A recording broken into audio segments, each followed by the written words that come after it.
What up?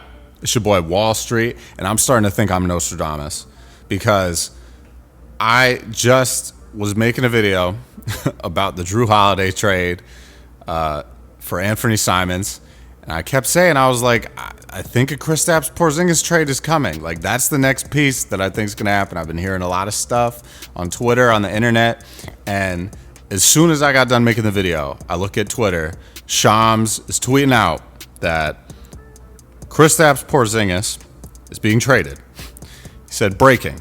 Boston, Atlanta, and Brooklyn are finalizing a 3-team trade that sends Kristaps Porziņģis and a second-round pick to the Hawks, Terrance Mann, and Atlanta's number 22 overall pick in this, tomorrow or, tomorrow's draft. Tomorrow's draft. Number 22 overall pick in the 2025 NBA draft to the Nets, and Niang and a second-rounder to the Celtics. Right? Let me repeat that. Boston, Atlanta, and Brooklyn are all part of this trade. Kristaps Porziņģis and a second-round pick are going to the Hawks. Terrance Mann and Atlanta's number 22 pick in the 2025 NBA draft are going to the Nets. And Niang and a second-round pick are going to the Celtics. So I was speaking about this in the previous video about Jrue Holiday, is that the Celtics are clearly trying to do everything they can to, reduce their payroll for the coming seasons, right? So Kristaps Porziņģis is on an expiring deal. So he's going to expire at the end of this coming season. So in the summer of 2026, he'll be a free agent. He obviously was not doing great in the playoffs. He had that weird virus that he was dealing with, and then the after effects of it were really tough for him to deal with. I hope he's doing okay now, but he was not really pivotal in their playoff run, right? And even last year, in the previous season in the finals, he was injured. So I think the Celtics are kind of like, do we really need him? And I think that's kind of what happened here. So he's now gone. Jrue Holiday's gone. So that's a bunch of salary cleared off their books. They brought back Niang. Niang is getting paid way less than Kristaps Porziņģis. Niang is making, I believe, $8 million next season and is also on an expiring deal that ends in the summer of 2026. Niang is making $8.2 million to be exact. Kristaps Porziņģis next season is making $30.7. So I believe there might be more moves that get made, right? I think they're trying to retool this team so that they're either freeing up cap space for when Jason Tatum comes back, which is presumably the 26-27 season. And I think they're just trying to add better players at the same time. Like adding Anthony Simons, that's a player that they could re-sign and keep for the future, in lieu of Jrue Holiday, who they traded for Anthony Simons, right? So I'm not sure what else is going to come next. I don't see them parting ways with Derek White. I don't see them parting ways with, Peyton Pritchard. It's really just the big salary numbers on his team are Jaylen Brown, Jason Tatum. It was Jrue Holiday, was Kristaps Porziņģis, and then Derek White. Everyone else is getting paid under $10 million a year, right? Once you jump up to Derek White and Porziņģis, everyone's getting paid $20, $30, $40 million a year, right? So Jason Tatum enters the first year of his extension next season. He's not even playing. He's getting paid $54 million next year. He's not going to play. But as far as the other teams involved, I mean, the fact that Atlanta got involved and they were able to pick up Terrance Mann, who's one of my favorite players in the league, honestly. Like, he plays so hard.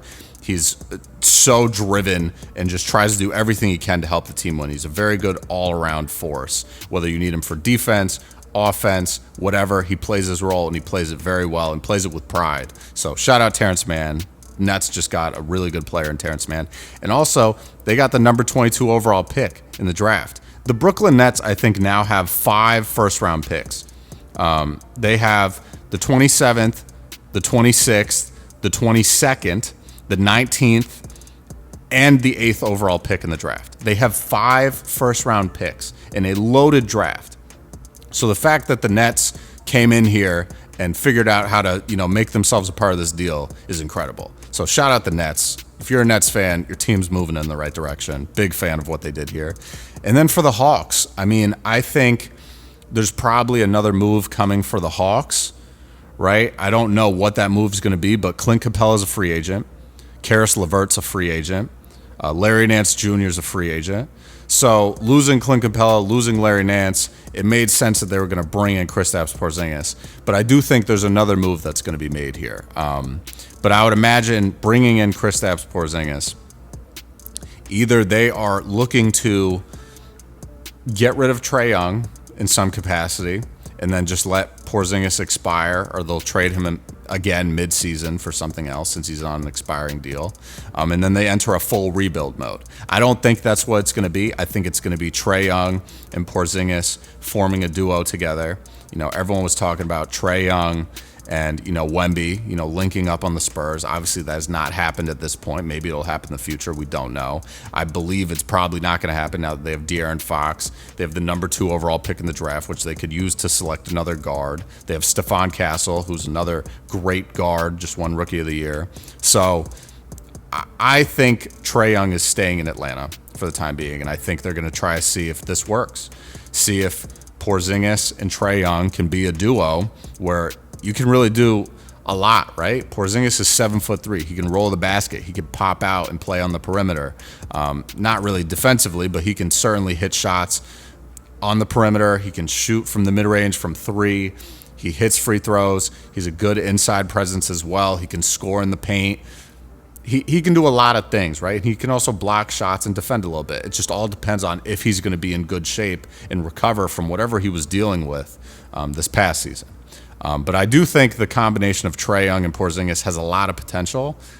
You know, it's gonna be a wait and see type of thing to see what happens. So, but I think the Hawks are, you know, probably gonna make another move. They do have a lot of salary expiring. You know, so Clint Capella and Caris LeVert, that's $38 million that they paid last season. That's no longer going to be on their books.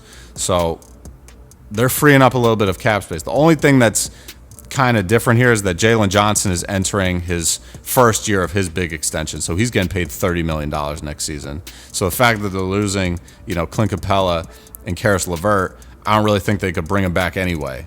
So there might be, you know, I think if they're really going to make a move, they're going to offload, you know, a big piece. They're going to move Trae Young, or they're going to move Jalen Johnson, or they're going to move Onyeka Okongwu or Zachary Rissache. They're going to move one of these guys that's pivotal to their success, and that's really going to signal a rebuild at that point, right? If I had to pick one, it's probably going to be Trae Young or Onyeka Okongwu. I don't think they're parting ways with Jalen Johnson or Zachary Rissache. I don't think that's going to happen. So the team is going to be interesting. It's going to be a very unique team next season. I think there's a lot of versatility on the Hawks. And I think the Celtics getting Georges Niang, he's a guy that fits that team, fits that scheme very well. They shoot a lot of threes. I think Georges Niang will fit right in. And again, shout out the Nets, doing the right thing. So that's all I got, guys. Breaking news here. Kristaps Porziņģis is a member of the Atlanta Hawks. And that's that. So let me know your thoughts on this trade. I'm going to catch you guys later, though. Stay up, stay blessed, stay humble, stay safe, handle business, stand on business. Peace out.